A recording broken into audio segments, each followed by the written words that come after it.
Fair and balanced. Fair and balanced. That's what we're all about here. Mm-hmm. Ted Nugent, welcome to the program. Yeah, that's me, all right. Greetings, Glenn and company, a fiery, passionate, spirit-infested, we the people, self-evident truth, America, hallelujah, yowza, from working hard, playing hard America across the hinterland. To you. What the hell are you even talking about? I'm talking about people with spirit and passion. Let me tell you, Glenn, you must know this because you wander these wonderful fruited plains like I do. When Glenn Beck speaks, it's not a Glenn Beck thing. Every cop, every soldier, every teacher, every rancher, every feed mill guy, everybody I hang with says things either before or after you, whether they heard you or not, because you reek of self-evident truth. That's what I'm saying. Yeah, that is so true that we don't have to listen to each other to be able to get it. That common sense and self-evident truth, it is still alive here in America. Well, man, it's on fire out here, and it's very frustrating because we can't seem to find it in our elected officials more often than not. Okay, have you made a decision on anybody that you're thinking about? Have you found anybody that you would vote for? And you don't have to say who unless you want to. Well, of course, yes. I'm on the track to put America back in its positive, rightful position, and Romney, and certainly Mitt, all of them to some degree. Not a perfect degree, any of them. But I am impressed more often than not with both Rick and Mitt in varying degrees. But I'm out to get rid of these America haters that are infesting our government right now. And I think these guys could do it. What was it was this yesterday? You did an interview on an Arizona station, and you called Obama, what was it, an anti-American monster? Well, he's an I think the entire administration, the czars, you guys have been articulating what all the czars represent. Eric Holder, let me get this right. So on film, Black Panthers are threatening people at the voting booth, multiple felonies on film, no charges filed. Are you kidding me? And then the Attorney General, the top cop in America, is running guns to the Mexican drug gangs. What is this, an Alfred E. Newman Saturday Night Live skit? This is insanity. Well, you have you have something else we talked about today, Anonymous declaring war on the U.S. government. They say we're not calling for the collective deface or distributed denials of service attack on the United States government agencies or websites. We're not calling on people to occupy the city or protest in front of a local building. To rebuild our government, we must first destroy it. Therefore, Anonymous has decided to openly declare war on the United States government. This is a call to arms. We're asking the citizens of the United States to stand beside us in overthrowing this corrupted body and call upon a new era. Our allegiance is to the American people because they are us and we are with them. We are Anonymous. We are Americans. We never forgive and we never forget. The United States government, you should know it's too late to expect us. I disagree. I still travel in every state in this great nation constantly.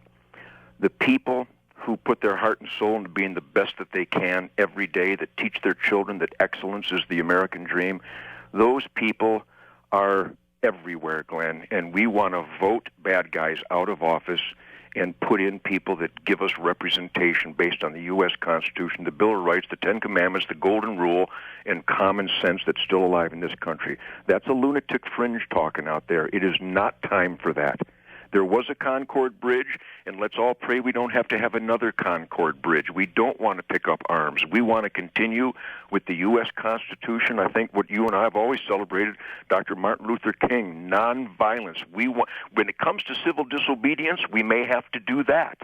But ultimately, it's the vote. It's we the people who have caused this mess by not being engaged in a meaningful number. And it's time to get engaged and take this country back at the voting booth. You know, last night I did a monologue on, because we're doing Restoring Love here in Texas, and I wanted to make the point that the opposite of love is not hate, it's indifference. And that's the problem with our country and our planet. Too many people now are indifferent. I don't really know. I really haven't paid attention. I'm not really sure. And that's what cures us, is indifference. For instance, the guy who was fired from ESPN, the headline writer. Unbelievable. Thank you for having passion about this and not being indifferent. Why is that important? I can't listen to my favorite song by the Kinks?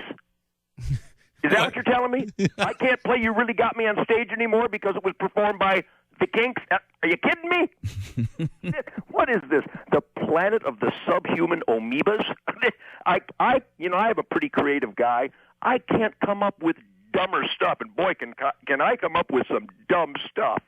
I can't come close to what the United States government is pulling on us right now. This is phenomenal. Okay. We are going to go down in history, Glenn, as the dumbest society in the history of humankind. We are. For having gold and trading it in for a sun-baked turd.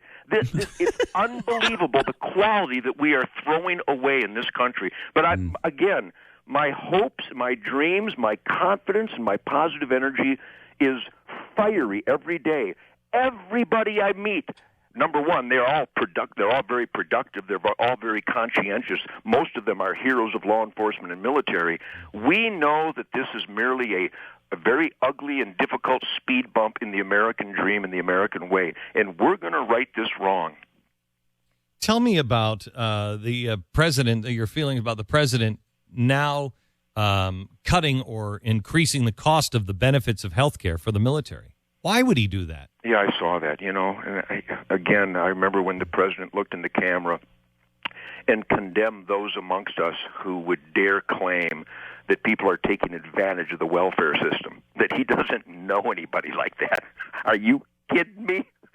For every child that needs a sandwich, there's about 1 million pigs blood-sucking off the system with fraud, waste, abuse of power, abuse of the system, and who deserves it more than those who've sacrificed so dearly for our American dream? The U.S. military should be number one on the list to get anything those heroes and those veterans need. I work with these guys all the time. I worked with the Wounded Warriors this past weekend again, Glenn. That's why I am so passionate, because I get to see and hear the pain and the suffering by those who sacrifice so dearly for the U.S. Constitution, and it is my duty, as provided that freedom and those duties of a we the people citizen, to make sure those, like the punk in New York who claims they don't look to the Constitution for direction. Are you kidding me? Did it get more insane than this? So a Marine gave up his life for the U.S. Constitution, but it's not a meaningful source of direction for an elected official. How criminal, how soulless can you get? You can't deny, though, he's a good singer. Can you, Ted? I mean, you heard the Al Green Pat thing, will right? Pat will not shut up about how good you can't deny he's a good Obama singer. is. At a singer. Oh, I mean, listen to this. So in love. All right, I'll tell you guys what. Right, you're a professional. I got the greatest band in the world. We call ourselves the Nigerian Rebels because we play all Motown music.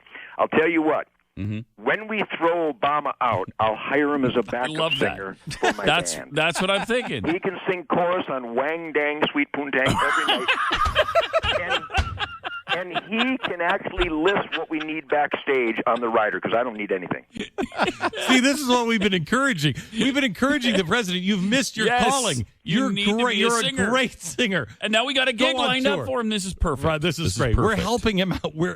And my band, Ted Nugent just created another job. And my band can teach him how to shoop, shoop, shoop, shoop on Wango Tango. I'm telling you, he'd be perfect. Can we put this official job offer in writing? Official. All right. It's on the internet right now.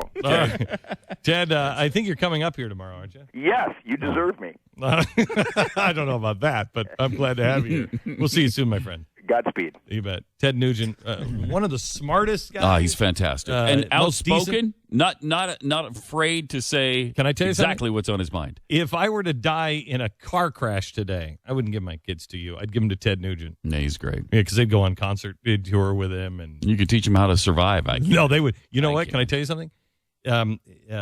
He is a guy who is a survivor. Mm-hmm. And not just a survivor because he knows how to, kill his own meat, but also because he's such a decent guy. Yeah. Whoever's around Ted Nugent, a decent human being. Yep. Got to be. And he's on amazing. GBTV tomorrow night, right? Yep, tomorrow night at 5 o'clock. All right. Sponsor this half hour is LifeLock.com.